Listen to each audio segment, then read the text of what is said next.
Só aguardando a confirmação. Então, bom dia a todos. Na última aula, nós começamos a estudar o dipolo finito e apresentamos as equações necessárias, não só para o cálculo do campo distante radiado, mas também da densidade de potência radiada, resistência de radiação e diagrama de radiação. E aí vimos diversas características, como, por exemplo, na última transparência da aula passada, como a impedância de entrada, tanto a parte resistiva como a parte reativa, varia segundo o modelo adotado, né, de corrente senoidal, em função do tamanho elétrico do dipolo. Então, todas essas características foram estudadas, né, na última aula. O que nós vamos fazer na aula de hoje, antes de mostrar, né, um dos objetivos da aula de hoje é apresentar a técnica da força eletromotriz induzida e mostrar como a gente chegou nesse resultado da reatância.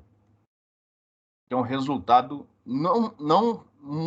é muito complicado de ser obtido. Aqui ele foi obtido usando aproximações, dada que a geometria do dipolo é uma geometria relativamente simples. Mas, mesmo assim, a obtenção dessa reatância de entrada da antena não é tão fácil ou menos complicada de se obter do que a da resistência. Porque na parte resistiva, o cálculo pode ser feito todo ele em função da potência radiada, e essa potência radiada ela pode ser calculada na região de campo distante. Então, este cálculo da resistência é menos complicado. O da reatância é mais chato, é o que a gente vai ver no final da aula de hoje, do meio para o final, com a técnica da força eletromotriz induzida.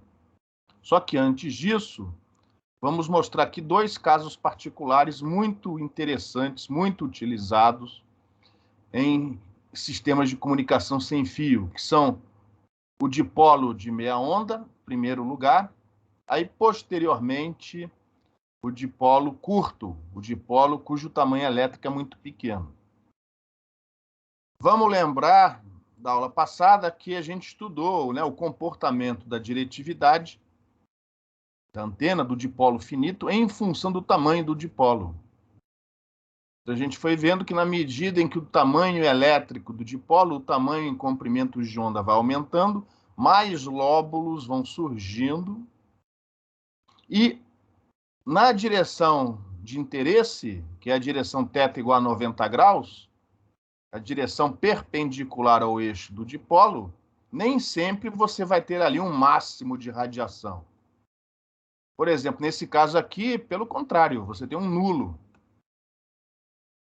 Então, você tem que tomar cuidado, né, na hora de escolher o tamanho do dipolo, para você ter o comportamento da diretividade dentro daquilo que você deseja. E, usando um gráfico como esse, e se a direção θ igual a 90 for a sua direção de interesse, a gente viu que tem um dipolo aqui, com um certo tamanho, que é o nosso, em princípio, candidato preferido. Ó. Tem uma diretividade, pelo menos entre os casos apresentados nesse gráfico, é a maior diretividade. Ó. É para aquele dipolo com um tamanho de aproximadamente 1,3 comprimentos de onda. Então, se você quer maximizar a transferência de informação de um lado para o outro usando dipolos, e não outro tipo de antena, então provavelmente esse dipolo de 1,3 comprimentos de onda é o mais indicado. Olha só o tamanho da diretividade dele. Só que diretividade não é tudo, você também tem que se preocupar com eficiência de potência, tanto na transmissão como na recepção. Aí você vai ver que se você pegar os resultados aqui, para 1,3 comprimentos de onda, que o comportamento da impedância em torno desse tamanho elétrico não é o desejado. Então, a gente não espera uma alta eficiência para aquele dipolo. Acaba que, se você levar em consideração tanto a diretividade como a eficiência, o dipolo, o principal mais usado, nosso candidato é esse daqui, ó, em torno dessa região, onde a reatância tem valor nulo, zero. E esse dipolo a gente chama de dipolo de meia onda. Na verdade, é um pouquinho menor que meia onda, 0,48 comprimentos de onda, 0,49. Depende do diâmetro do dipolo. Nunca é exatamente meia onda, mas a gente fala que é o dipolo de meia onda, e para resolver os problemas nas listas de exercício e nas provas, a gente vai usar o de meia onda com as características que a gente vai mostrar agora nesse próximo exercício.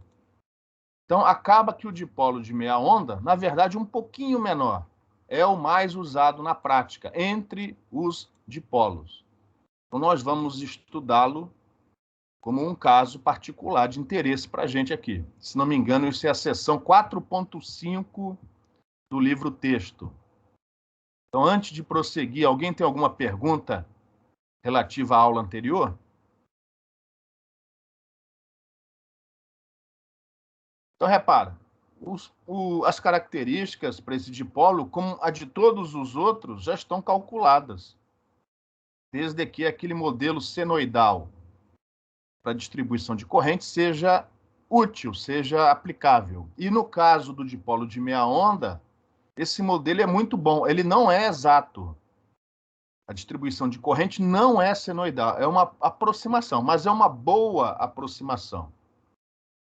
Então, na aula anterior, a gente chegou, não vou voltar, né, tudo de novo, nós chegamos nessa expressão para o fasor campo elétrico na região de campo distante desse dipolo. E lembra que, para algumas aulas lá para trás, a gente mostrou, né, como calcular a distância mínima que o observador tem que estar da antena para a gente já poder considerá-lo na região de campo distante. Então, na região de campo distante, o fasor campo elétrico é aproximadamente calculado desta maneira aqui. Então, tudo que você tem que fazer é igualar o tamanho do dipolo L. Deixa eu colocar aqui, deixa eu primeiro tirar esse negócio daqui. É que tira mesmo? Bloquear? Enfim. E agora o ponteiro. Ó. Fazer o tamanho L, que aparece aqui e aqui, igual a lambda sobre 2. Ó. E como esse dipolo é lambda sobre 2, acontece que aí a corrente na entrada, onde o Z é igual a zero, é a própria amplitude zero. Então, neste caso particular, o I0 é a própria corrente nos terminais de alimentação, de excitação dessa antena, quando ela está transmitindo. E, obviamente, na recepção, né, as características são recíprocas. Então, se você fizer o L igual a lambda sobre 2, lembra que K é 2π sobre lambda. Então, isso daqui, ó, KL sobre 2, quando L for igual a lambda sobre 2, vira π sobre 2. E esse termo aqui some porque cosseno de π sobre 2 é zero. Então, fica apenas este termo no numerador. Logo, esta daqui, ó, é a expressão para o fasor campo elétrico radiado pelo dipolo de meia onda na região de campo distante.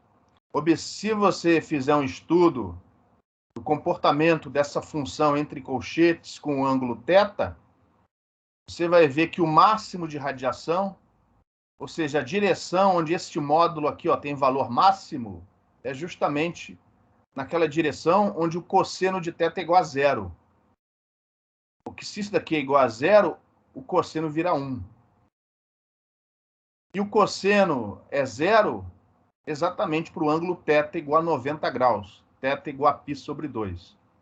Então, esta função tem um módulo máximo na direção θ igual a 90 graus, que é a direção perpendicular ao eixo do dipolo. Como a gente já tinha observado em alguns gráficos na aula passada. Fazendo o limite desta função para θ igual a zero, ou seja, na direção do eixo Z positivo, e também para θ igual a π, vocês conseguem mostrar que o limite disso daqui é zero. Ou seja, esta antena, na região de campo distante, não irradia nada na direção do eixo, tanto para cima como para baixo. A densidade de potência radiada, consequentemente, é um módulo na região de campo distante, né? É um módulo desse fasor ao quadrado, dividido por 2 zeta.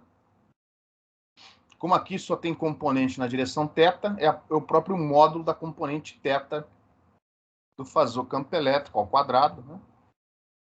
Fazendo as contas, não deixem de fazer essas contas posteriormente, para exercitar.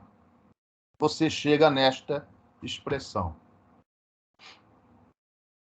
E aí, para achar a potência radiada, você vai integrar isso daí numa esfera, o fluxo, né, dessa densidade de potência através de uma esfera. Ou pegar aquela fórmula que a gente já mostrou na aula passada, que é esta fórmula grande daqui, ó, e fazer o L igual a lambda sobre 2. Se KL sobre 2 é π sobre 2, então KL é igual a π. Então, repare aqui, ó, vai dar π. E seno de π é zero, então esse termo some. Aqui, ó, cosseno de π é menos 1. 1 menos 1 dá zero, então este termo também some. Para o dipolo de meia onda, fica apenas este termo. Aí você fala assim, mas peraí, menos vai dar potência negativa? Não, porque cosseno de π é menos 1, então este termo daqui vai dar mais 1. E como esperado, óbvio, a potência vai ter um valor positivo. No caso do dipolo de lambda sobre 2, a única coisa que você precisa é descobrir o valor dessa função cosseno integral com o argumento 2π. Existem várias maneiras de você obter esse valor. No livro texto, no livro do Balanes, tem um apêndice onde ele apresenta gráficos e tabelas pequenas, mas suficientes para você obter o valor desta função, que dá aproximadamente 2,435. Ou usar o software MATLAB. Alguns de vocês têm acesso ao software MATLAB, inclusive através do IP da UFMG. Procurem saber como ter acesso ao MATLAB sem ter que usar software pirata através da UFMG. Como alunos da pós-graduação, eu tenho certeza que vocês têm como ter acesso ao MATLAB. Eu não sei os detalhes, vocês vão ter que procurar ou outros colegas ou representante discente no colegiado e perguntar como é que eu obtenho, né, acesso a esse software, que é muito importante, muito interessante para vocês. Inclusive para fazer alguns problemas, alguns exercícios das listas de exercício. Então, ou com o MATLAB ou com uma tabela, você encontra esse valor, 2,435. E aí você tem a fórmula, né, da potência radiada em função da intensidade da corrente na entrada da antena. Lembra que nesse caso particular, o I0 é a própria corrente na entrada da antena.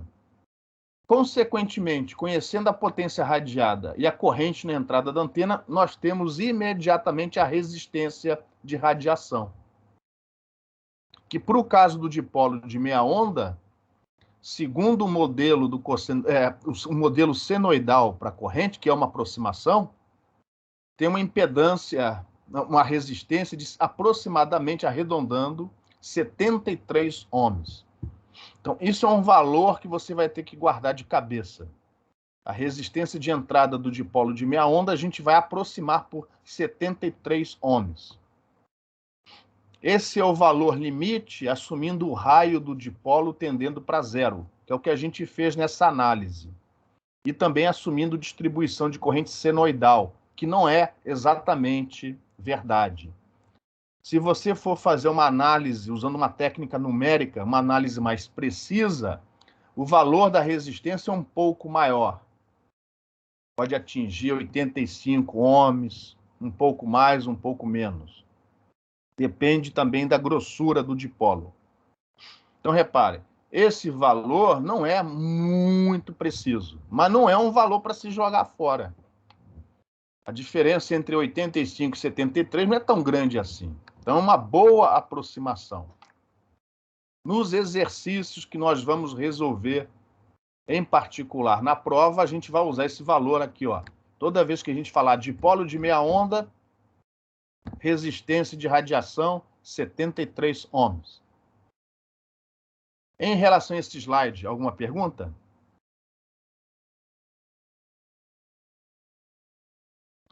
Prosseguindo, com a potência radiada e a densidade de potência radiada, podemos calcular a diretividade desse dipolo.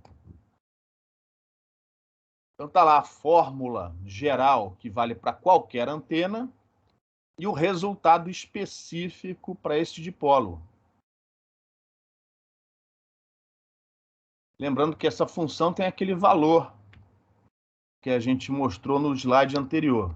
Então, se você fizer as contas, você vai ver, primeiro, que a máxima diretividade ocorre para 90 graus, θ igual a π sobre 2, ou seja, nessa direção, perpendicular ao eixo do dipolo, e que esse valor, segundo o modelo que a gente adotou, é, arredondando, né? 1,643.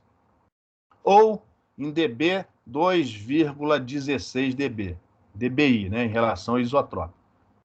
Se você fizer uma análise mais precisa, usando uma técnica numérica, isso daqui é mais ou menos 2,15 dB. Ou seja, para o cálculo do diagrama de radiação, o modelo senoidal que a gente adotou para distribuição de corrente é excelente. Excelente. Ele só peca um pouquinho para o cálculo da impedância de entrada, a impedância da antena, né? Se você pegar essa função, né, e a partir do valor que você obtém para θ igual a π sobre 2, vai dar 1. Ou seja, se você igualar isso a 1/2, você vai ver que os ângulos de meia potência, arredondando, são 51 graus, mais ou menos por aqui, e por simetria, cá embaixo, 129 graus. Então, esse dipolo de meia onda tem uma largura de meia potência de feixe de aproximadamente 78 graus. Meio dB, 3 dB para um lado, 3 dB para o outro, a partir, ó, da direção aonde a diretividade é máxima. Na aula passada, teve uma dúvida, eu acho que até essa dúvida não ficou gravada, né? Uma dúvida que apareceu depois da aula. Então, por exemplo, o Felipe não viu essa dúvida aparecer, que é sobre um exercício da lista, onde o máximo de radiação ocorre para θ igual a 0.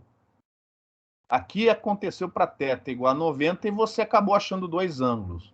Mas se por acaso, né, o modelo fosse diferente e o máximo fosse em θ igual a 0, você só ia achar um ângulo, um certo valor. Mas aí você lembra, isso é algo artificial, tem a ver com a maneira com que a gente definiu os domínios, né, para os ângulos θ e φ.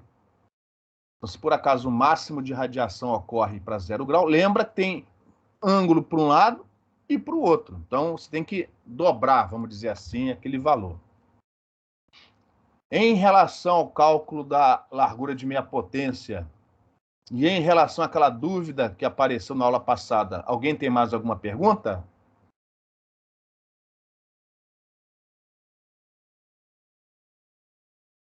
E aí, prosseguindo, daqui a pouco a gente vai mostrar, né, do método da força eletromotriz induzida, que para este dipolo de meia onda e usando o modelo senoidal para corrente, a reatância da antena é de 42,5 aproximadamente. Então, toda vez que a gente falar dipolo de meia onda, este parâmetro, ó, impedância da antena, 73 mais J 42,5 ohms. E a diretividade máxima, 2,16 dB, isso é dado. Eu não preciso mais dizer a diretividade vale tanto. Basta eu dizer, o dipolo tem este tamanho. Essas características, a partir de agora, são conhecidas. Na pior das hipóteses, através da leitura dos valores de um gráfico. E com isso, eu encerro o dipolo de meia onda. Lá no Balanes, tem toda uma seção explorando essa antena. Isso fica como leitura após a aula para todos vocês. Não deixem de estudar pelo Balanes. Se não houver mais perguntas sobre o dipolo de meia onda, a gente vai então agora partir para outro dipolo que é muito ineficiente, mas ele é muito usado naquelas situações onde o comprimento de onda é muito grande, a frequência de operação é mais baixa, o comprimento de onda é muito grande, de tal maneira que fica, na prática, impossível de você usar um dipolo de meia onda. E pior, né, pendurá-lo numa torre. E o comprimento de onda, se ele for da ordem de dezenas de metros, imagina você construir uma antena desse tamanho e pendurar numa torre. Imagina, por exemplo, uma recepção de sinal de rádio AM e você colocar um dipolo desse dentro do seu radinho de pilha. Não dá. Então, em algumas situações, a antena é pequena, que não tem outra maneira de fazer, seja por causa da portabilidade, ou seja porque o comprimento de onda é tão grande que você não consegue fazer uma antena com as dimensões da ordem do comprimento de onda. Então, a gente vai usar o que a gente acabou de estudar para ver o que acontece quando esse dipolo é muito piquititinho, porém nunca infinitesimal. Então, não confundam, nunca confundam. Próximo exemplo com o dipolo infinitesimal, o dipolo de Hertz, que a gente estudou no início do curso. Esse dipolo é o dipolo curto. E o Balanes dedica uma sessão só para ele, 4.3. Na verdade, o Balanes, antes de adotar o modelo senoidal, ele estuda o dipolo curto, assumindo essa variação linear. Acontece que essa variação linear é a variação senoidal no limite do L tendendo para zero. Então, na verdade, o dipolo curto é um caso particular do dipolo finito que a gente acabou de estudar.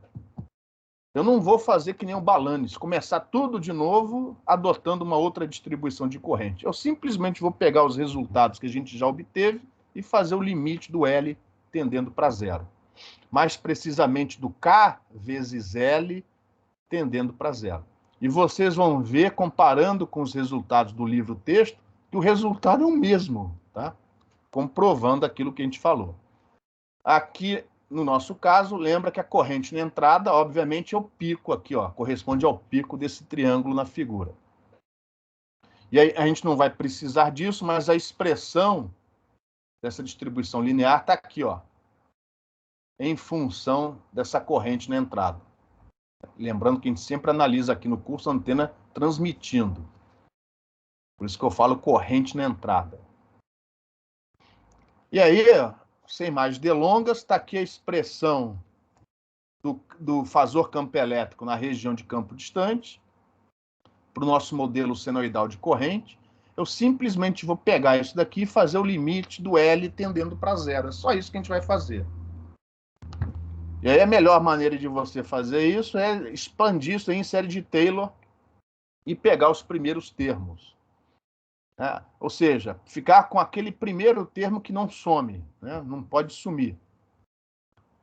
Série de Taylor, essas coisas, vocês sabem fazer isso, ou pelo menos deveriam fazer. Se você expandir isso aqui em série de Taylor, você acaba chegando nessa... O primeiro termo que fica é dado por essa expressão.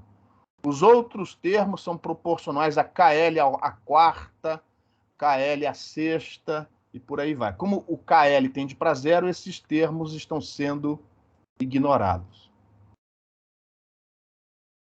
Eu não sei se o MATLAB, através do Maple, faz contas ou resolve expressões como essa. Existe um outro software chamado Matemática. Esse eu sei que faz. Você pode pegar, colocar lá a função que você quiser em função do x e pedir para ele expandir em série. Se você usar o Matemática, ou aquela página mágica na internet do Wolfram, lá eu tenho certeza que você também consegue fazer esse tipo de conta, você vai chegar, ó, nessa expressão aqui, ó, no limite do KL tendendo para zero. Além disso, ó, tem essa corrente na entrada, né, que não aparece aqui explicitamente. Aparece aqui o I0. Vamos lembrar que o I0 não é a corrente da entrada. Está associada à corrente na entrada, mas não é a corrente na entrada.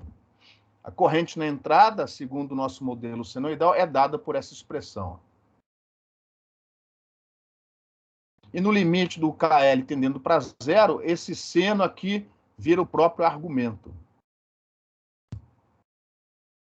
Então, o que eu vou fazer? Na hora que eu substituir essa expressão entre colchetes por esta daqui, ó, um desses KL sobre 2, eu vou tirar daqui, juntar com o I0, isso daqui eu vou juntar com o I0, e eu vou chamar isso de corrente na entrada.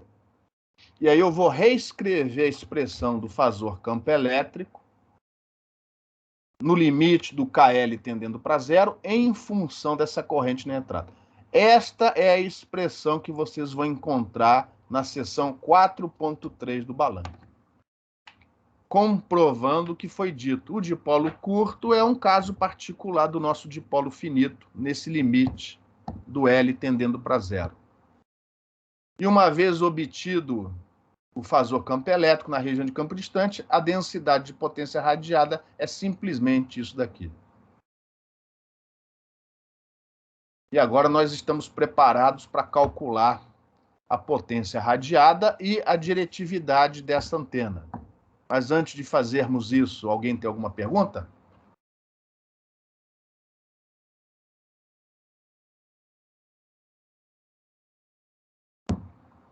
Então, prosseguindo.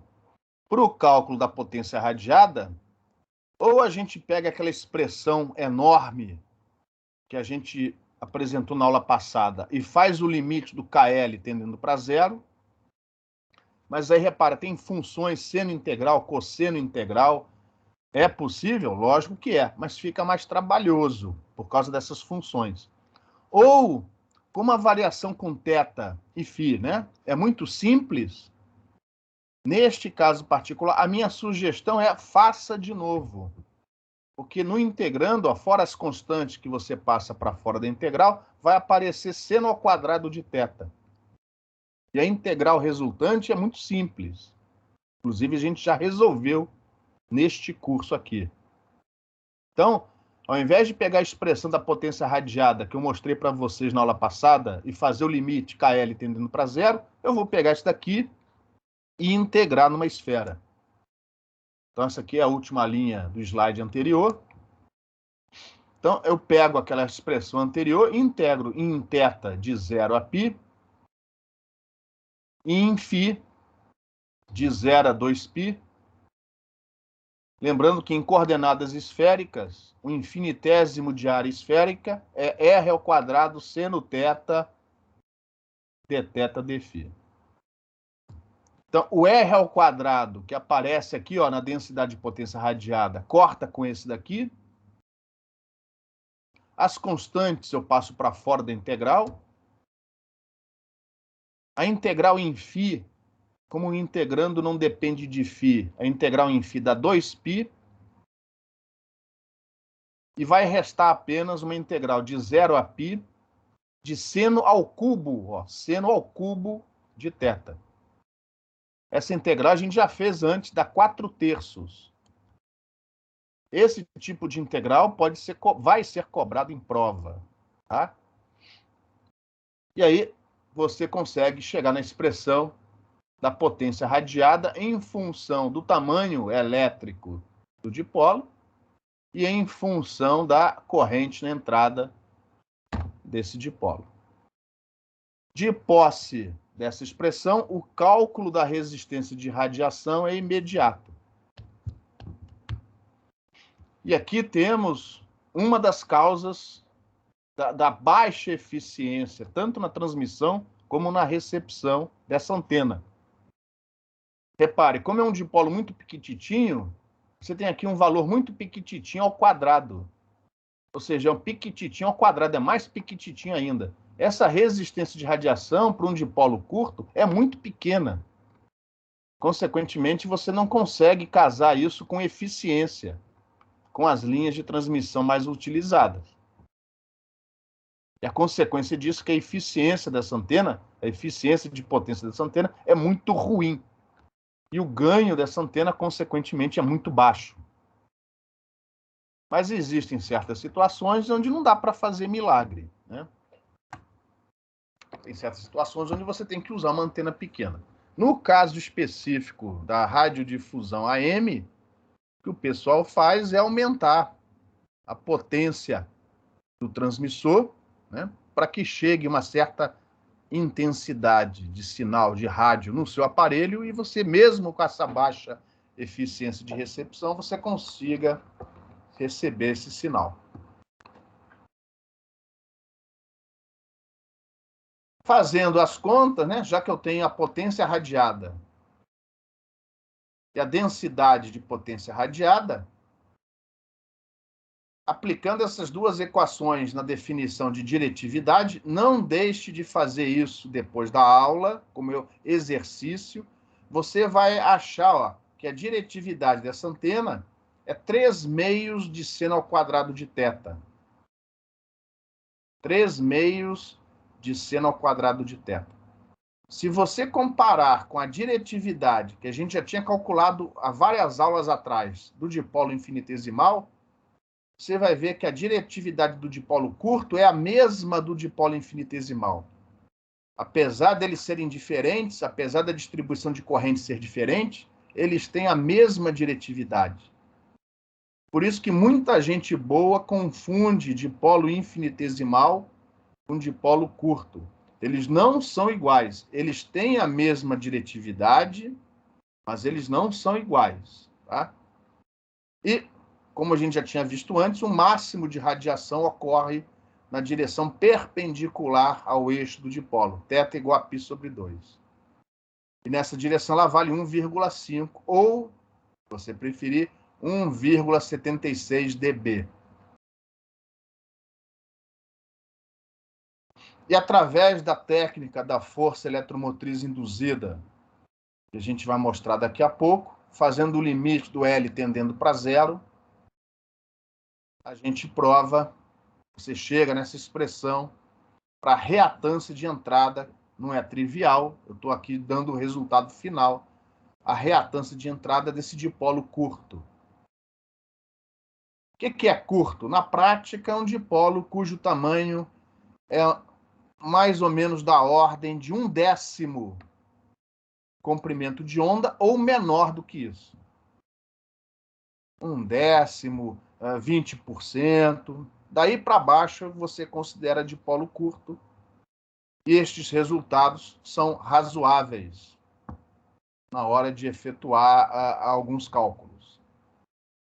Repare que logaritmo de um argumento pequeno é muito pequenininho, é grande, desculpa, ao contrário, de maneira que este valor aqui vai dar um valor negativo muito alto. Ou seja, esse dipolo curto, num circuito equivalente, ele se comporta quase como um capacitor. Um capacitor com alguma perda, muito pequititinho. Ou seja, você, na média, né, quase não consegue transferir potência para esse tipo de carga. Tem baixa eficiência de potência. Em relação ao dipolo curto, alguém tem alguma pergunta? Nenhuma pergunta? Vocês ainda estão aí? Sim, estamos aqui. Então, ó, se não tem pergunta, vamos continuar. No próximo slide, eu vou resolver um exercício aplicando, né, aqueles conceitos que a gente viu nas aulas anteriores da fórmula de Fries, modelo do espaço livre, que alguns de vocês devem ter estudado esse semestre também com o professor Cássio.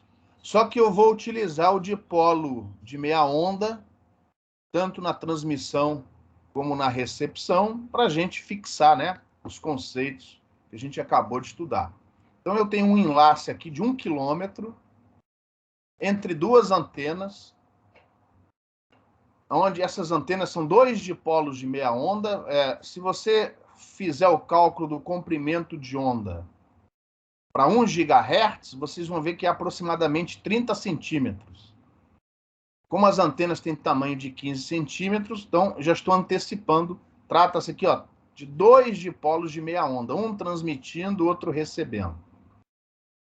E eles estão aqui nessa figura paralelos um ao outro, coplanares e paralelos um ao outro.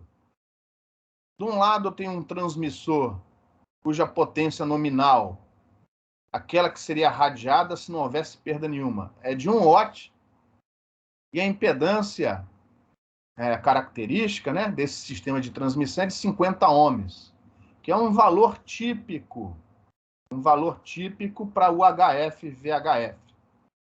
Então, isso aqui significa o seguinte, que você tem um gerador, você comprou um gerador com uma impedância de entrada de 50 ohms e está usando um cabo coaxial de 50 ohms para fazer a ligação entre o transmissor e a antena. Do outro lado, você tem um receptor que possui uma impedância interna de 50 ohms. Ou seja, nessa figura está implícito, né, que você tem lá um receptor, um rádio receptor de 50 ohms, e ligou esse rádio, né, o receptor, a antena, usando uma linha de transmissão, um cabo coaxial de 50 ohms. É isso. Então, aqui nesses problemas, nós vamos ter perdas de descasamento de impedância, já que a impedância da antena de polo de meia onda não é 50 ohms. É 73 menos J 42,5. Menos ou mais J 42,5. Então, nós vamos ter uma eficiência menor do que 1, tanto na transmissão como na recepção. E a distância de 1 quilômetro vai ser comparada, né, com o comprimento de onda para você obter a atenuação de espaço livre desse problema. E aí a pergunta, né, obviamente, é quanto de potência média, na média, você passa para essa carga. É essa pergunta que a gente quer responder. Então, antes de prosseguirmos, alguma pergunta? Alguma dúvida? O enunciado está claro? Quer dizer, não tem enunciado nenhum, né? O problema está claro? Então, vamos lá. Então, a primeira coisa que eu calculei foi o comprimento de onda. Bom, o cálculo é simples, você vai arredondar a velocidade da luz para 3 vezes 10 a 8 metros por segundo, e fazendo essa aproximação, você vai descobrir que o comprimento de onda é, enfim, da ordem, né, perto de 30 centímetros, de tal maneira que esses dois dipolos são os dipolos de meia onda. E a gente já sabe, nessa direção, θ igual a 90 graus, a diretividade vale 1,643. Então, este valor aqui, a partir do momento em que a geometria é dada, ou seja, a direção θ está dada pela figura, 90 graus, tanto de um lado como do outro. E o tamanho é lambda sobre 2, eu não preciso mais passar informação nenhuma. Essa informação vocês encontram no livro ou nas notas de aula. E essa daqui também. E no caso aqui, se você comparar, calcular a razão lambda sobre D, vai dar 3 vezes 10 a menos 4, já que a distância é de 1 quilômetro. Em relação a esses valores, alguém tem alguma pergunta? Bom, o resto é fazer conta, né? Ah, não, perdão. Ainda tem que fazer conta, mas tem que calcular a eficiência. Repare que as duas antenas são idênticas, então é a mesma impedância de antena. E, tanto de um lado como do outro, a impedância é de 50 ohms. Então, as duas, tanto na transmissão como na recepção, de acordo com o problema, da maneira como ele foi colocado, as eficiências são iguais. Então, eu só preciso fazer esse cálculo uma vez. E aí, não se esqueçam que módulo ao quadrado envolve não só a parte real ao quadrado, mas também a parte imaginária ao quadrado. Tem gente que enxerga aqui módulo como sendo parte real apenas, e não é. a parcela reativa diminui a eficiência das antenas. No numerador é 4 vezes apenas as partes reais. Aqui entra a parte real. Aqui não é módulo. Aqui é a parte real. Não deixem de repetir essas contas mais tarde, como exercício. E a gente calculou essa eficiência como sendo de aproximadamente 86%, tanto na transmissão como na recepção. E aqui, ó, repare que o campo elétrico radiado na direção θ igual a 90 graus é paralelo ao eixo do dipolo, tanto de um lado como do outro. Logo, aqui não há descasamento de polarização. O fator de perda de polarização é igual a 1. E agora sim, fazendo as contas, no final, se eu não errei, né, a razão entre PR e PT é de 1,14 vezes 10 a menos 9. Como o PT é 1 watt, a potência efetivamente entregue à carga lá no receptor é de 1,14 vezes 10 a menos 9 watts. Professor, Oi. o senhor poderia repetir para mim a parte da polarização, do casamento da polarização? Posso sim. Deixa eu...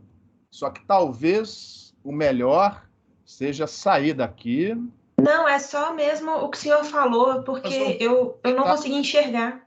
Beleza, então eu vou sair daqui.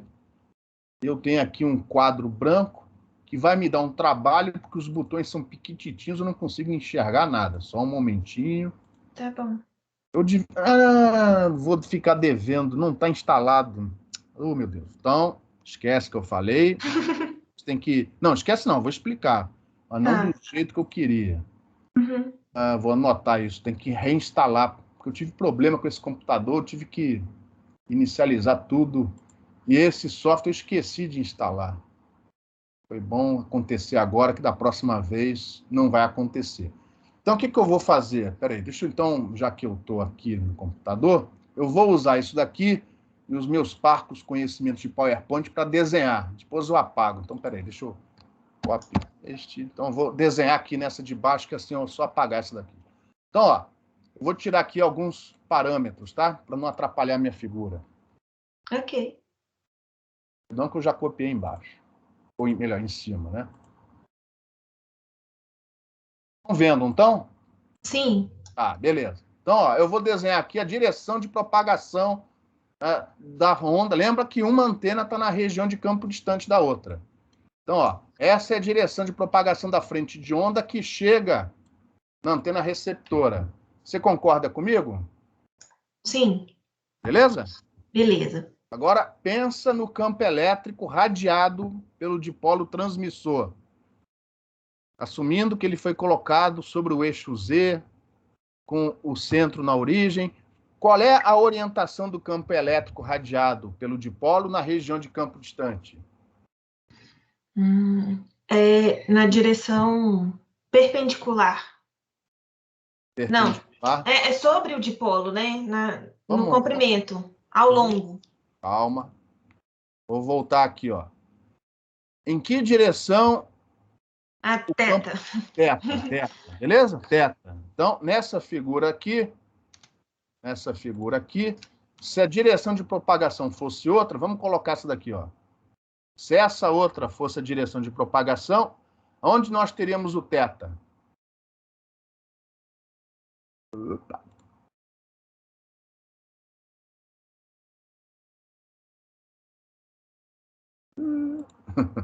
Essa seria a direção θ. Tranquilo? Tranquilo. Ali seria o θ, tá certo? Certo.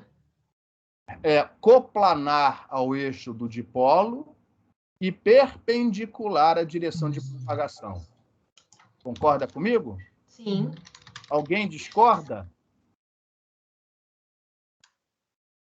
Só que aquela não é a direção de propagação. A direção de propagação é essa daqui, ó. Então, repare. Para o caso do θ igual a 90 graus, indo na direção da outra antena, essa é a orientação do campo. Sim. Que acaba que nessa direção θ igual a 90 é paralela ao eixo do dipolo, mas só nessa direção θ igual a 90. Concorda comigo? Sim. Beleza? E o outro dipolo, se ele estivesse transmitindo, como seria a orientação do campo do outro dipolo? Inverso. Se esse dipolo aqui estivesse transmitindo, como seria a orientação do campo radiado por esse dipolo? Inverso ao outro. Inverso? O que significa inverso aqui? A setinha estaria para cima? Não faz diferença, mas não é verdade. Também seria θ como o outro, mas aqui não vai fazer diferença. Tá. Beleza? Então, repare, esses são, se você normalizar e igualar a 1, esses são, um deles com orientação trocada, os dipolos, os vetores que representam a polarização destas antenas neste exemplo. Uhum. Pergunto, quanto vai dar esse cálculo daqui? Não. Ficou claro? Ficou sim. Para alguém não ficou claro? Obrigado, professor. Nada que não terminou. Agora vocês vão me aguentar. Alguém tem mais alguma pergunta? Deixa eu colocar isso aqui. Guardar. Alguém não entendeu? Agora eu vou aproveitar que eu já estou desenhando aqui. Eu vou rodar esse bicho, se ele me deixar, né? Como é que roda isso aqui? Não roda, né? Opa! Devia poder rodar, né? Como é que mexe aqui? Formato shape. Tem aqui rotação. Rotação. Position. Reflection.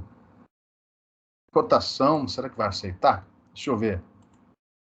Não, peraí. Não era essa a rotação que eu queria. Também não era essa que eu queria. Opa! Beleza. Agora eu peguei esse dipolo e rodei. Vamos imaginar que o problema agora fosse esse daqui.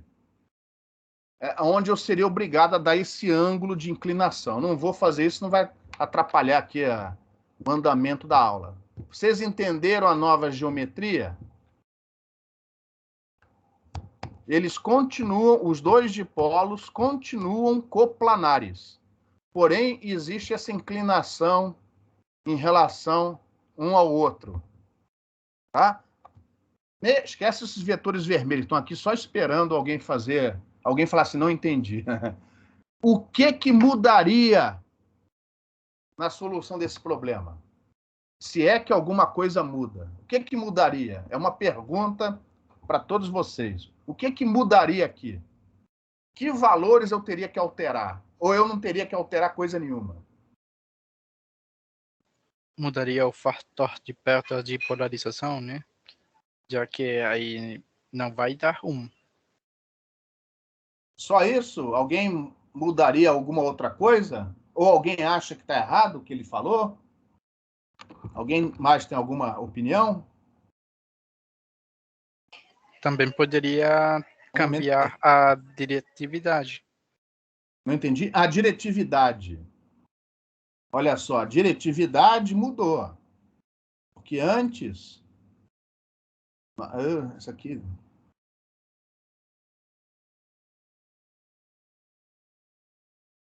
Antes, ó, a diretividade... Vou exagerar aqui, né? Ó. Esse cara tinha um diagrama de radiação, ó, apontando na direção do outro. Continua. Na transmissora não mudou nada. Mas esse cara daqui, ó,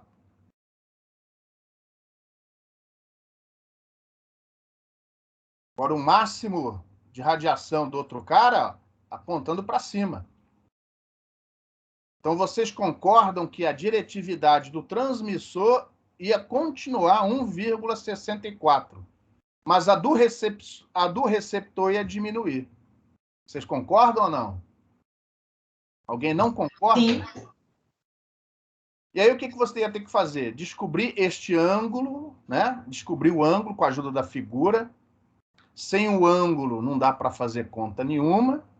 Você ia ver, ou num diagrama de radiação como esse, ou, melhor ainda, nesta fórmula que você já conhece, variar o ângulo de acordo com a inclinação e achar um novo valor de diretividade, que neste caso vai dar menor, né, do que aquele 1,64.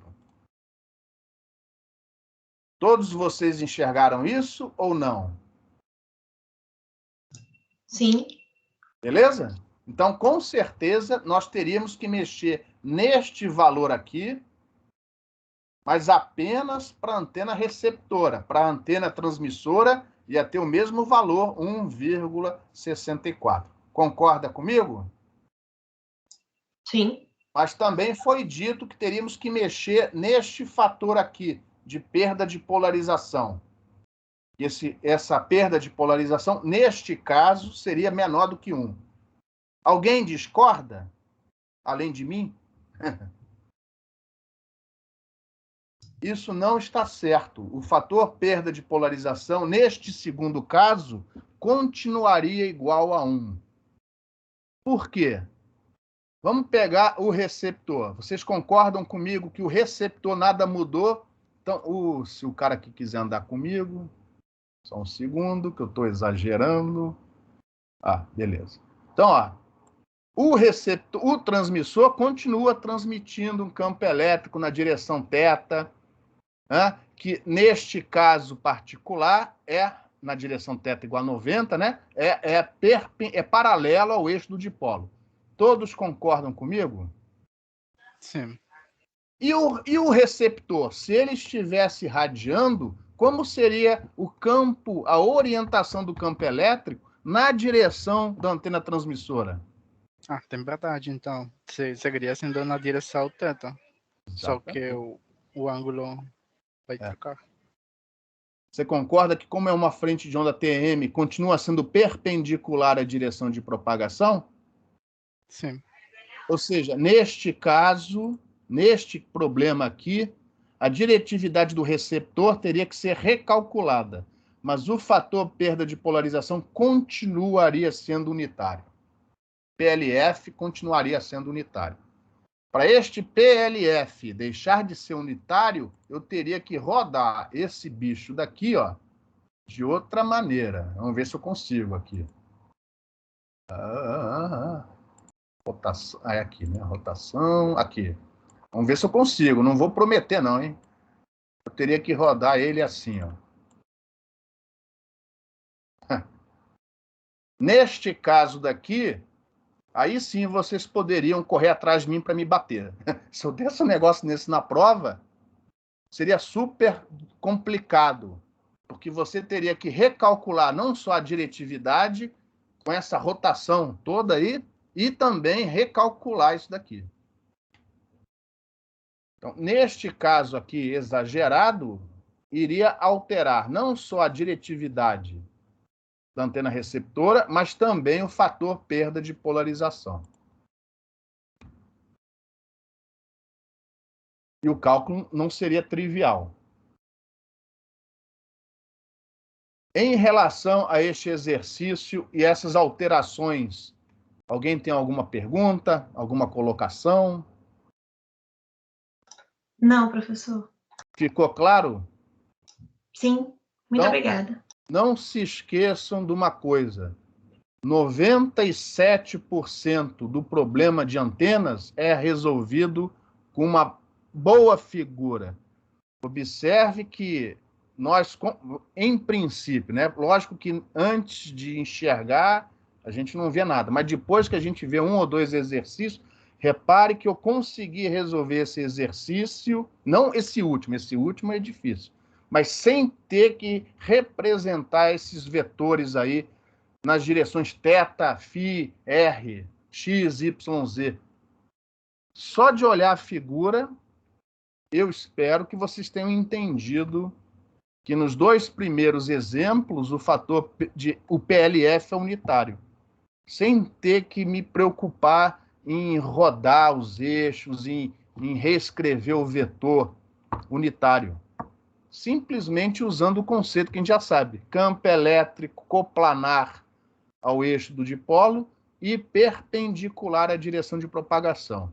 Com essa informação, não importa mais os eixos, não importa mais se isso aqui está no eixo Z, se está no eixo X, se está fora da origem, não importa mais, que você já conseguiu visualizar. E para isso, a gente assumiu inicialmente o dipolo sobre o eixo Z centrado na origem, para facilitar as expressões. Uma vez facilitada a expressão, e sendo a geometria simples, porque se a geometria for muito complicada, aí dificulta. Mas sendo a geometria simples, você não precisa mais saber onde está o eixo Z, você não precisa mais saber se o ângulo é o θ, se é o φ. Você já sabe, o ângulo é relativo ao eixo do dipolo, e ponto final. Em relação a esse exemplo, alguém tem alguma pergunta? Alguma colocação? Então, se não tem pergunta alguma, eu vou apagar esse bicho daqui e vou prosseguir com a última etapa da aula, que é apresentar a técnica da força eletromotriz induzida, que vai ser usada para obter de maneira aproximada a impedância dessa antena chamada de dipolo. Então, repare que aqui nós não estamos na seção, no capítulo 4 do Balanis. Isso é algo que o Balanis só vai mostrar, só vai falar lá na seção, no capítulo 8. Então, estamos dando um pulo lá para a seção 8.5 do livro do Balanis. E talvez não esteja exatamente apresentado aqui como no livro, mas lógico que no final é tudo a mesma coisa. Então, temos lá novamente o nosso dipolo colocado sobre o eixo Z para simplificar, né, a representação matemática do fenômeno. Uma das aproximações, novamente, é assumir que esse dipolo é tão fininho, que a distribuição de corrente é filamentar. Ela não é, mas é uma aproximação. E, mais uma vez, vamos assumir que essa distribuição de corrente é senoidal. Ela não é, mas nessa altura do campeonato é o melhor que a gente pode fazer. Para calcular a resistência de radiação, não foi tão complicado assim. E como a potência, parte real, ela permanece a mesma na medida em que a frente de onda se afasta do dipolo, ao invés de fazer o cálculo perto da antena, a gente fez o cálculo dessa potência radiada longe da antena, lá naquela esfera, na região de campo distante. E com isso a gente obteve uma expressão, inclusive gráfico, né, do comportamento da resistência, a parte real da impedância dessa antena. Mas e a parcela reativa? A gente viu, pelo menos no dipolo infinitesimal, e a gente acredita que isso aconteça com todas as outras antenas, a gente viu que essa parcela reativa do campo, da energia, ela fica em volta, em torno da antena. E na medida em que você se afasta, essa energia reativa vai sumindo, fica apenas a parte real que propaga, que deslancha, que é aquela parcela onde os dois campos, o elétrico e o magnético, estão em fase. Logo, se eu tentar calcular essa potência reativa longe da antena, eu não vou calcular o valor correto. Então, para o cálculo da potência reativa, ou seja, para o cálculo da potência complexa, eu preciso estar o mais perto possível da antena. E aí eu não posso mais usar aquela aproximação para o vetor de Poynting, que só vale para a onda TM. Eu tenho que usar um meio do fasor E, multiplicando vetorialmente o conjugado complexo do fasor H. Esse cálculo desse fluxo não pode ser numa superfície qualquer, não pode ser uma esfera longe da antena, tem que ser uma superfície o mais em volta possível da antena. Tem que ser sobre esse cilindro aí. Lembrando que a normal aponta para fora do cilindro. Então, S é a própria superfície cilíndrica do dipolo. Aí você afasta só um titiquinho, né, para fora. Então, este é o cálculo que eu tenho que fazer. E nesta superfície, onde eu não posso usar as aproximações de campo distante. E aí, conhecendo o valor da corrente na entrada, né, eu tenho, por definição, a expressão que vai me dar a impedância de entrada, em parte real e parte imaginária. Só que o cálculo vai ser mais complicado. Por causa da geometria do dipolo e por causa das aproximações que já anunciamos, vai dar para fazer essa conta. Mas o dipolo talvez seja talvez o loop também, né? Eu nunca vi para o loop, mas não existem outras geometrias onde esse cálculo possa ser feito. E mesmo assim, só vai ser feito porque a gente vai fazer as aproximações que já foram anunciadas. Mas antes de começarmos com as contas e falarmos um pouco mais das aproximações, alguém entendeu o que está por trás aqui do cálculo? Perdão, ao contrário. Alguém não entendeu? Alguma pergunta? Eu perguntei assim, alguém entendeu? Ninguém falou nada, então ninguém entendeu nada. Alguém tem alguma pergunta sobre essa última equação?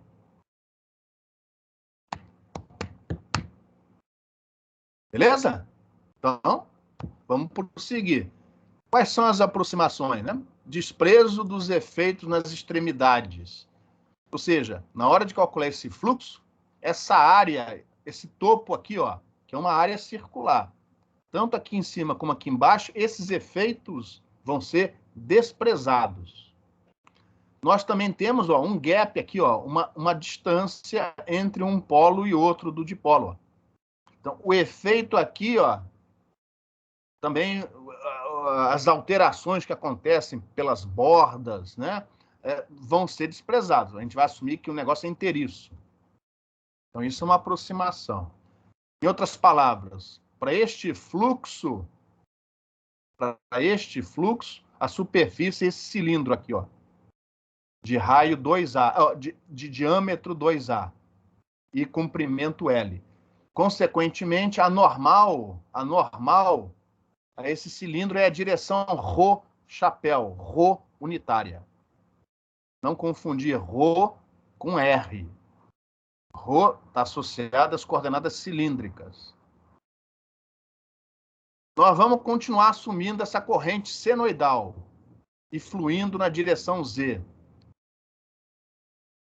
E aí, isso daí vai permitir que a gente faça o cálculo aproximado dessa potência radiada e, consequentemente, o cálculo da impedância dessa antena, assumindo que ela está transmitindo. Através do teorema da reciprocidade, a gente mostra que isso vale também quando a antena está recebendo. Então, está lá a última equação, colocada aqui mais uma vez, lembrando que a parte real vai ser a resistência de radiação, né?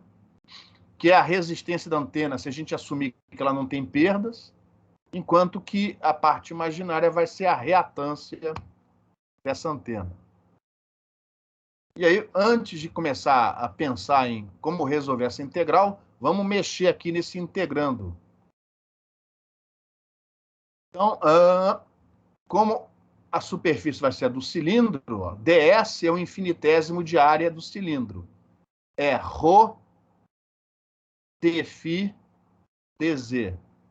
Como é um cilindro, ρ é constante igual a A. Lembra que o A é o raio do cilindro. Então, A dφ dz é o nosso infinitésimo de área para o cilindro. A normal é a direção ρ, como eu já tinha falado. Então, repare, desse vetor de Poynting, eu não preciso dele todo para fazer esse cálculo. Eu só preciso do vetor de Poynting na direção ρ.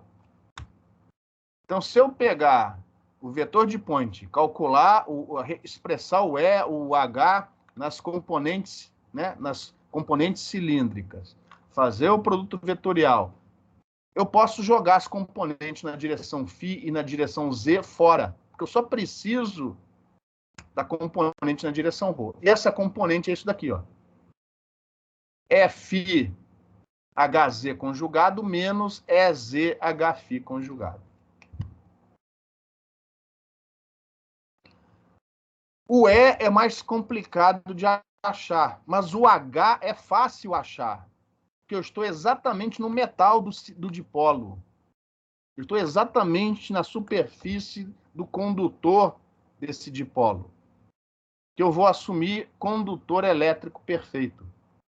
E como é que se comporta o campo magnético na superfície de um dipolo? Na superfície de um condutor elétrico perfeito? O que eu posso usar para achar essas componentes na superfície de um condutor elétrico perfeito?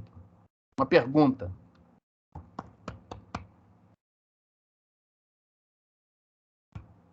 Qual é a condição de contorno na superfície de um condutor elétrico perfeito em relação ao campo magnético? Alguém se lembra? As componentes tangenciais são nulas. Não, isso é do campo elétrico. Então, é as componentes normais. Eu sempre confundo. Mas nesse caso daqui, ó, é H na direção Z e H na direção φ. Então, nenhuma delas é a normal. A normal seria H na direção ρ, que eu preciso das componentes tangenciais do campo magnético na superfície do dipolo. Qual é a condição de contorno que relaciona onde essas componentes tangenciais aparecem? Como é que é a condição de contorno? Alguém se lembra? N normal, N vetorial H igual a...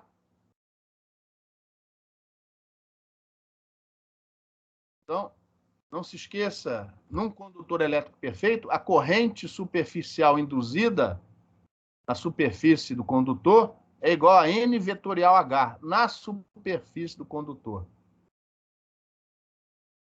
Essa corrente a gente não conhece, mas assumindo que esse dipolo, né, tem um raio tão pequititinho, tão pequititinho, tão pequititinho, eu vou dizer o seguinte, ó, essa densidade superficial em volta do perímetro do dipolo, não, como ele é pequenininho, não tem perímetro suficiente para variar. Então, essa corrente ela não varia com φ, só com Z. Então, simplesmente eu vou pegar o modelo filamentar que a gente adotou antes, que é aquele modelo senoidal, ó, e simplesmente vou dividir pelo perímetro, 2πa. Essa é a densidade superficial equivalente. E ela vai ser igualada às componentes tangenciais do campo magnético. Mas acontece que a normal, a superfície do cilindro, é ρ. Então, acaba que esta componente tangencial, que é proporcional, né, à densidade de corrente, é apenas a componente φ do campo magnético. A componente Z é nula. Então, eu tenho, dentro do modelo adotado, a expressão para o Hφ, e eu tenho que o Hz é nulo. E aí eu consigo reescrever essa integral, né, desta maneira aqui. Então, para obter a impedância dessa antena, usando as aproximações apresentadas, eu tenho que resolver essa integral. Onde aqui eu já coloquei, né, a componente φ do campo magnético conjugado, passei as constantes para fora, mas ainda ficou, ó, ainda falta determinar a componente Z do campo elétrico nessa mesma superfície. Um pouquinho afastado. E aí é que eu vou ter a dificuldade. Como achar essa componente Z? Né? Aí repare que para calcular a componente Z, eu vou fazer o dipolo de novo ir para o eixo Z, de forma que não vai ter aquela superfície para zerar essa componente tangencial. Ou, se você preferir, você vai pegar e afastar um pouquinho a superfície, aumentar o raio 2A, para que esse cálculo não seja feito na superfície do dipolo, porque exatamente na superfície do dipolo isso aqui é zero, é componente tangencial de campo elétrico, mas aí você afasta um tiquinho e falta calcular isso daqui. Esse cálculo é feito dentro das aproximações adotadas, assumindo um filamento de corrente sobre o eixo Z. Só que nós não estamos na região de campo distante, então a gente vai ter que usar aquela integral completa, sem nenhuma aproximação, para achar essa componente Z do campo elétrico. Para, depois de obtida, jogar dentro dessa integral e concluir o cálculo. Em relação a essa última equação, alguma pergunta?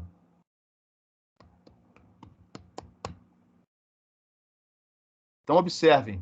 Falta agora calcular a componente Z do campo elétrico sobre esta superfície aqui, ó, onde eu estou fazendo o cálculo da potência radiada. Potência complexa, né? Da potência complexa que atravessa essa superfície. E esse cálculo vai ter que ser feito sem aproximação. Então, ó, essa fórmula vocês não encontram no livro do Balanes.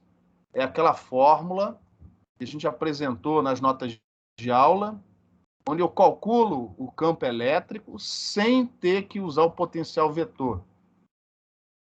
São aquelas expressões que vocês alguns, aliás, todos vocês manipularam, né?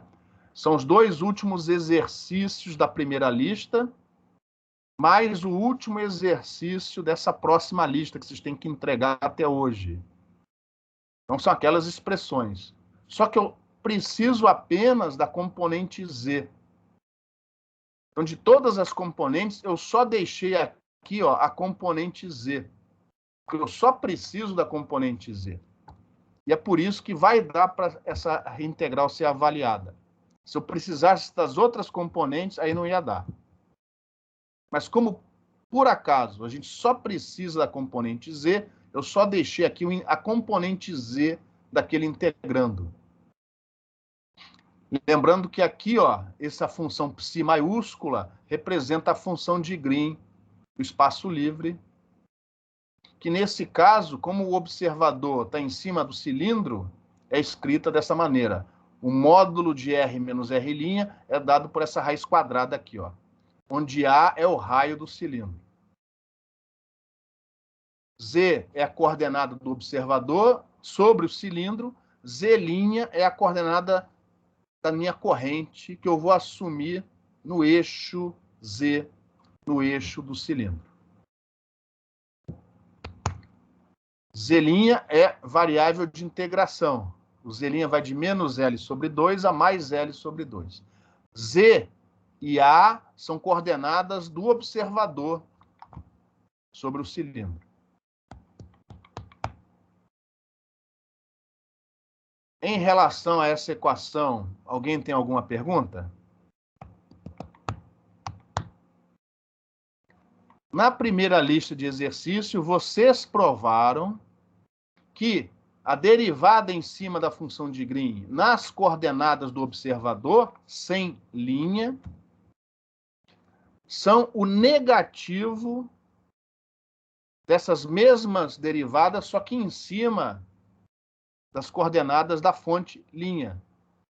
Por causa desse x menos x', y menos y', z menos z', o operador nabla é igual a menos o operador nabla linha. Aqui, ó, aparece o operador nabla, as derivadas em cima das coordenadas do observador. Só que, por motivos que vocês vão entender daqui a pouco, eu não quero escrever isso em termos das derivadas em cima do observador, mas eu quero escrever isso em termos das derivadas da fonte, x', y', z', onde, nesse caso particular aqui, o x' e o y' são nulos. A corrente voltou para o eixo Z. Então, como tem nabla de nabla, um, né, troca o sinal com o outro, quando eu passo as derivadas para cima de Z', eu não mexo no sinal, porque apareceu 2 operadores. Então, no primeiro há uma troca de sinal, mas como eu vou operar de novo, o sinal volta a ser positivo. Por que eu fiz essa passagem? Porque daqui a pouco eu vou querer integrar por partes. Eu vou querer passar as derivadas daqui para cá. Então, por isso que eu preciso que as derivadas sejam feitas em cima da variável Z' de integração. Senão, eu não vou poder aplicar esse truque. Aliás, eu menti, né? Eu quero passar, na verdade, as derivadas daqui para cá, para cima da corrente. Isso daqui eu vou isolar. Vou quebrar essa integral em 2, vou ficar esperando o que eu vou... Aí eu vou trabalhar nessas derivadas, integrando por partes. Eu vou passar daqui para cá. Mas isso é no próximo slide. Antes disso, como x' e y' são nulos, esse operador aqui, ele se simplifica neste outro daqui. Ó. Então, para este dipolo, a componente Z do campo elétrico é dada por essa expressão sem aproximação alguma. Daqui para cá, nenhuma aproximação foi feita. As aproximações são aquelas que a gente já tinha discutido nos slides anteriores. Agora sim, eu vou pegar isso daqui e começar a integrar por partes. O objetivo é tirar a derivada, as 2 derivadas de cima da função de Green do espaço livre e passar as derivadas para cima da corrente. Por quê? Porque a corrente é senoidal, as derivadas da função senoidal, ela é mais simples. E aí alguma coisa vai acontecer no final. A gente vai obter uma expressão, uma fórmula para isso. Então, vamos integrar por partes. Ó.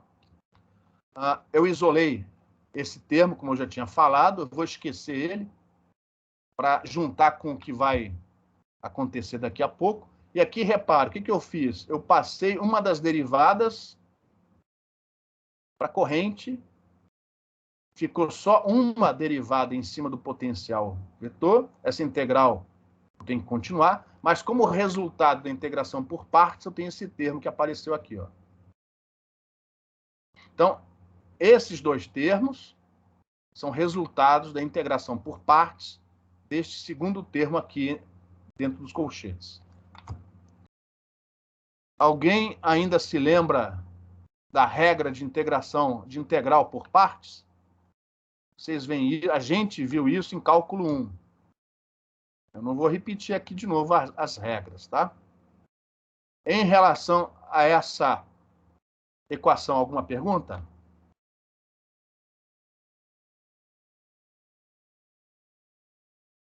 Só que esse termo daqui, ó, que apareceu da integração por partes, vale 0. Por quê?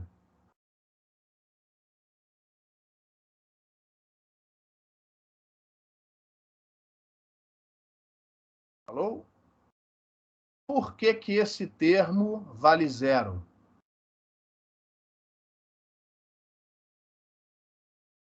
Quanto vale a corrente nos extremos da antena, segundo o nosso modelo senoidal?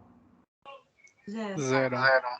Por isso, isso aqui é 0 em L sobre 2, e isso aqui é 0 em menos L sobre 2. Então, por causa disso, não por causa da derivada, mas por causa da corrente ser nula, esse termo dá 0. E aí sobrou essa integral. Eu vou integrar de novo por partes. Este dá 0. E eu vou integrar essa integral aqui que sobrou por partes. Agora, passando esta derivada para cima da corrente. Então, a derivada segunda vai para cima da corrente. Está aqui, ó. Só que restou esse termo.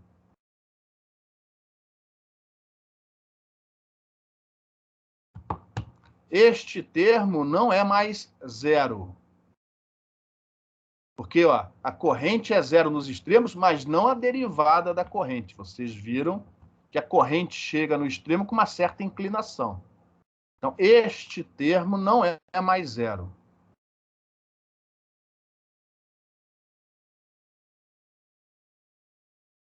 Então, o que eu fiz foi juntar esta integral que ficou esperando, ó, lá em cima. Passei para dentro, ó, dessa daqui, juntei as duas, né? Tá aqui, ó. Este termo que não é zero não pode ser retirado. Então, eu juntei, ó, numa mesma integral, este termo e este daqui. Deu isso.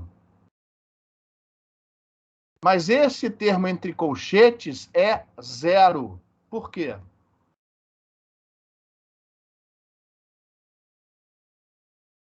Porque a corrente é senoidal. Exatamente. Então, Uma corrente senoidal, um período lambda. Quando você deriva duas vezes e divide por k ao quadrado, vai dar menos. Vai dar menos. Então, pelo fato da corrente ser senoidal, esse termo é zero. De maneira que a expressão do fasor campo elétrico na direção Z sobre aquele cilindro de raio A é dada no nosso modelo de corrente senoidal por esta expressão. Só que essa expressão você calcula com tranquilidade. Porque como a corrente é senoidal, a derivada é simples, é cosseno, né? Fora as constantes. E essa função de Green, você conhece. Tudo que você tem que fazer é fazer o cálculo para Z' igual a L sobre 2 e Z' igual a menos L sobre 2. Isso é um cálculo relativamente tranquilo. E eu não vou mostrar os passos, você chega nessa expressão aqui. Onde as distâncias R0, R1 e R2 são dadas conforme a geometria aqui, ó. R0 é a distância do centro do dipolo, né? A origem, até o ponto do observador, com coordenadas A e Z. R1 é a distância, só que medida a partir do extremo superior do dipolo, com Z', né? Igual a L sobre 2. Enquanto que R2 é a distância, só que medida a partir da parte inferior. E aqui estão as expressões do R0, do R1 e do R2. Ou seja, o cálculo, dentro das aproximações, o cálculo da componente Z do campo elétrico, ou seja, da componente do campo elétrico paralela ao dipolo, deu para ser avaliada, e esse é o resultado. Se você quiser afastar o observador, você só tem que aumentar, ó, o raio A. Então, isso aqui vale para qualquer distância. Para qualquer distância em relação ao eixo onde essa corrente está colocada. E é óbvio, né? Se você fizer esse A tendendo para o infinito, você vai acabar chegando nas expressões da componente Z calculadas a partir das aproximações do campo distante. Então, essa componente Z, para a corrente senoidal, filamentar, você consegue analisar, ó, fechada. É um dos raríssimos casos onde isso é possível. As demais componentes, X e Y, já não são tão triviais. Aí, provavelmente, você tem que fazer esse cálculo numericamente. Só que ainda temos uma má notícia, né? O nosso problema não terminou, porque ainda falta agora pegar essa expressão e colocar naquela integral que ficou lá para trás para calcular a impedância de entrada da antena. Lembra que ainda tem uma outra integral que a gente tem que fazer, que envolve a componente Z do campo elétrico e a componente φ do campo magnético, que nos dá o fluxo de potência através dessa superfície. Essa integral é trabalhosa, mas ela pode ser reescrita em termos dos senos e cossenos integrais. Daria uma boa lista, um bom problema numa lista de exercícios. Nós não vamos mostrar os detalhes, eu não me lembro se no livro do Balanes ele mostra os detalhes, mas talvez mostre um pouquinho mais do que a gente mostra aqui, né? Você consegue mostrar da integral resultante, a parte real tem esta expressão. E aí, olha que interessante. Se você comparar com o resultado que a gente obteve quando fizemos o cálculo usando a potência radiada na região de campo distante, você vai ver que é a mesma expressão. Ó, a mesma expressão. A mesma expressão é obtida fazendo o cálculo, seja no cilindro que envolve o dipolo ou naquela esfera lá longe, na região de campo distante. Ainda bem, né? Já pensou se desse diferente? Agora, a novidade é a reatância de entrada. A parte imaginária da equação te dá isso daqui, ó. Coisa que a gente não consegue obter fazendo o cálculo na região de campo distante. São dessas expressões que nós obtivemos aqueles dois gráficos que eu mostrei no final da aula passada. Esse gráfico daqui foi obtido com a fórmula do slide anterior, fazendo o raio da antena, o raio, ó, repare, vou voltar atrás. Diferentemente da expressão da parte real, na expressão da reatância, aparece aqui, ó, o raio, coisa que não acontece aqui, ó. A resistência ela é afetada na prática. Lembra que isso aqui é um modelo, tem uma aproximação. Ela é afetada na prática, mas bem menos do que a reatância. Então, na fórmula da reatância, aparece o valor, né, do raio, coisa que não acontecia aqui na expressão da resistência. Então, a informação que ficou faltando é que esse gráfico que eu mostrei foi calculado por um raio bem fininho, 10 elevado a menos 5 comprimentos de onda. Mantido sempre desse jeito, constante, independente do tamanho L da antena. Ou seja, eu não mexi no A na medida em que o L foi variando. Eu não mantive a razão L sobre A constante. Eu só mantive o A constante. O L variou. Essa é a informação. Esse foi o gráfico que a gente obteve e que foi apresentado na aula passada. E aí, a coisa interessante é, observe que a expressão que a gente obtém para resistência de entrada, resistência de radiação, foi a mesma, igualzinha, a mesma que a gente obteve antes, a partir do cálculo da potência radiada. Se você for calcular isso numericamente, tá? Deixa eu passar isso daqui. Se você for calcular isso numericamente, usando uma técnica chamada método dos momentos, você vai ter um cálculo mais preciso do comportamento da corrente. Então, por exemplo, isso aqui são gráficos da resistência desse dipolo finito e da reatância do dipolo finito, usando a técnica da força eletromotriz induzida, assumindo corrente senoidal, essa linha tracejada aqui, ó. Vai lá para o infinito. E para a reatância também, essa linha tracejada, ó, tendo lá para o infinito. Os outros casos que aparecem aqui, ó, são cálculos mais precisos, cálculos numéricos, usando o método dos momentos. Então, repare, na verdade, a impedância de entrada, a resistência de entrada, a resistência de radiação, na prática, ela não vai para o infinito, mas ela atinge valores muito altos. Então, apesar... E para meio comprimento de onda, ó, os resultados são mais ou menos parecidos aqui, ó. Aqui até variam, aqui também são muito parecidos, ó. Para meio comprimento de onda. Então, esse modelo senoidal, apesar das imprecisões e das aproximações, ele é muito bom. Principalmente se você estiver lidando com o dipolo de meia onda. São resultados que você não deve jogar fora. E mais do que isso, apesar das aproximações, você obtém fórmulas, equações, e você consegue compreender melhor como essa antena funciona. Você só deve se preocupar com essas técnicas mais precisas no dia que você partir para projeto da antena. Os projetos são mais complicados.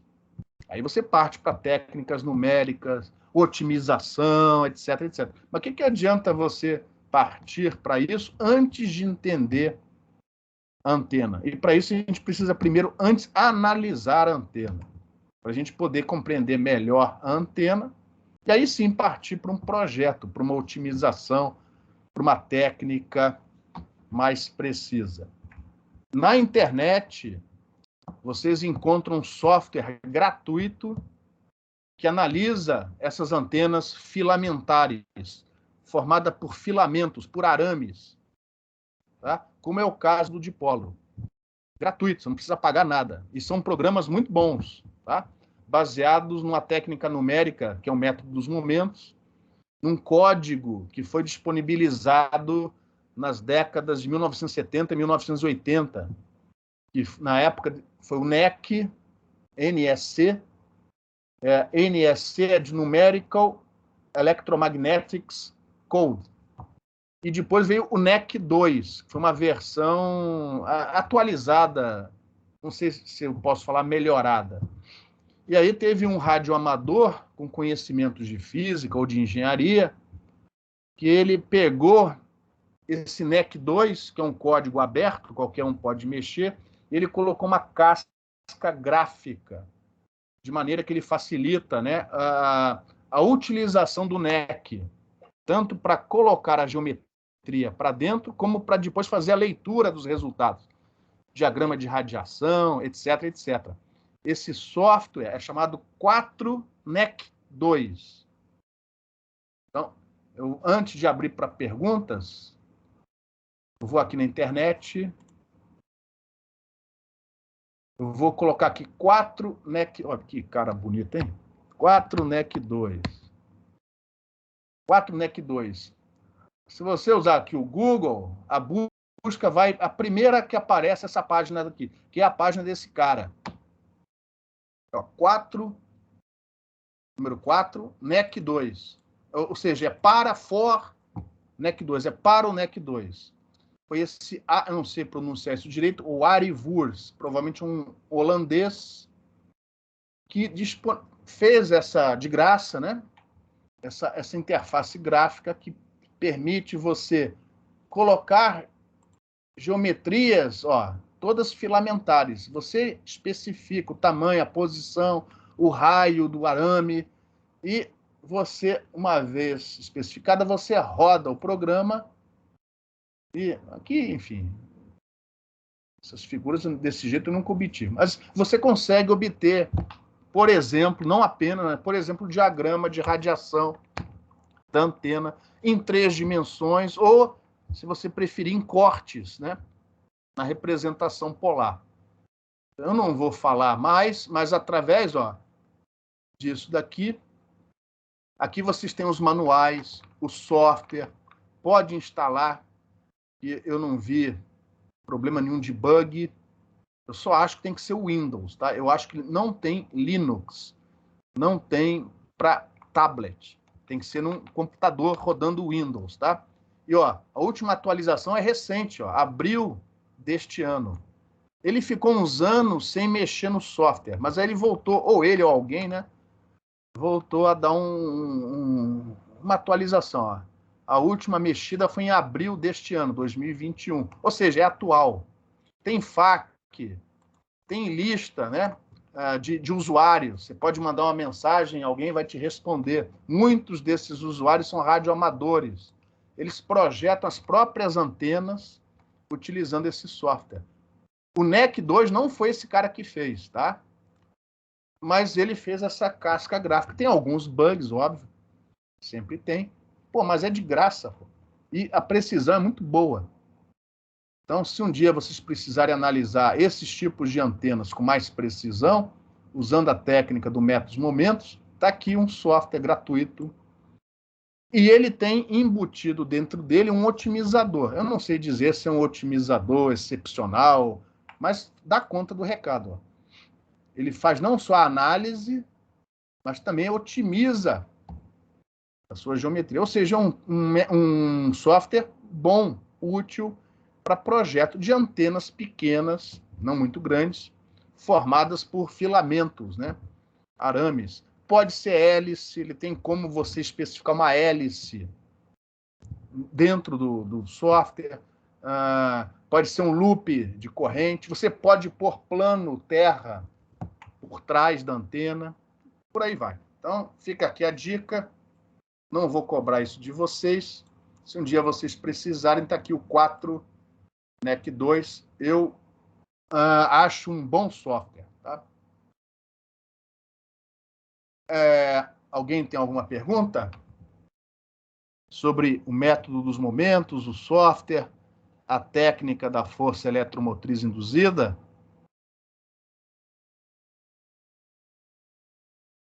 Não perguntas? Ou não é boa notícia, né? Bom, não tendo perguntas, eu vou parar aqui a gravação.